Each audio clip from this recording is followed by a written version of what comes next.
کیونکہ اس سے اگر آپ کا سرمایہ پھنس جائے. بھارت میں کولیشن گورنمنٹ تھی 2008 میں, میری خواہشات اور میرے مشورے کے باوجود ہم شامل ہو گئے, 6 ہفتے ہم رہے.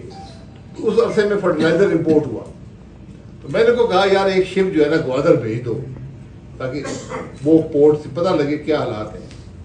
آپ یقین کریں وہ شپ بھیجنے سے پورے پاکستان کی جو کھاد کی قیمت تھی 50 روپے فی بیگ بڑھ گئی. اتنا زیادہ خرچہ آیا اس ایک شپ پر, شاید 3 شپ آئے تھے, ایک شپ وہاں بھیجا. یہ ہمارے حالات ہیں. ہمیں اس لیے حکومت سے دور رہے. بجلی اور گیس کی قیمتیں, بجلی کی قیمت کیوں مہنگی ہوئی؟ کیونکہ اس کی کوئی ایک وجہ نہیں ہے, کئی وجوہات ہیں, لیکن وہ نہیں ہے جو حکومت آپ کو بتاتی ہے. یقیناً جو آئی بی پی کے معاہدے ہیں اس کے اندر مسائل ہیں, لیکن وہ مسائل انویسٹر کے پیدا کرتا نہیں ہے, وہ مسائل حکومت کے پیدا کرتا ہے. کیونکہ طریقہ یہ ہوتا ہے, پوری دنیا نے کیا ہے, جب آپ نے بجلی لگانی ہے, آپ کے پاس پیسے نہیں ہیں, آپ کہتے ہیں یہ میری پالیسی ہے, یہ ایگریمنٹ ہے, یہ میں ٹیرف دوں گا, تم لگا لو. 2-4 لوگ لگاتے ہیں, پھر آپ بڈ کے ذریعے ٹیرف حاصل کرتے ہیں, کمپٹیشن کراتے ہیں. ہم نے وہ نہیں کرایا. ہمارے اندر یہ صلاحیت ہی نہیں تھی کہ ہم ٹیرف مقرر کر سکیں.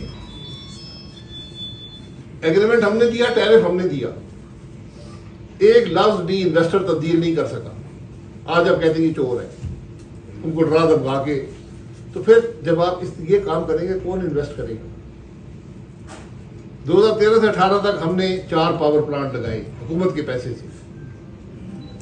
نیپرا نے ٹیرف شروع کیا, ایک $1.1 ملین پر میگا واٹ پلانٹ کی قیمت رکھی. میں نے ان سے کہا کہ بہت زیادہ ہے, انہوں نے 9.5 کر دیا, 20% کم کر دیا. میں نے پھر کہا یار تھوڑا سا اور دیکھ لیں. جب قیمتیں آنی شروع ہوئی انہوں نے 8.5 کر دیا. 749 پہ $749,000 پر میگا واٹ پہ وہ پلانٹ لگا. اگر ہم نے ٹیرف 1.1 کا بنایا ہوتا تو آپ سوچ لیں کیا حالت ہوتی. یہ خرابیاں ہیں. پھر آپ نے بجلی, آپ کو بتایا جاتا ہے 48,000 میگا واٹ بجلی لگی ہوئی ہے, بٹ زیادہ ٹائم تو نہیں, ضائع تو نہیں ہو رہا. میں نے ہمارے بڑا 48,000 میگا واٹ بجلی, پاکستان میں بہت زیادہ بجلی لگ گئی ہے, سمجھ نہیں آ رہی کیا کریں. جب گرمیاں آتی ہیں تو لوڈ شیڈنگ کرنی پڑتی ہے. کیوں؟ اس لیے کہ آپ کی ٹوٹل جو ایفیشینٹ پاور جنریشن ہے وہ 19,000 میگا واٹ ہے ٹوٹل.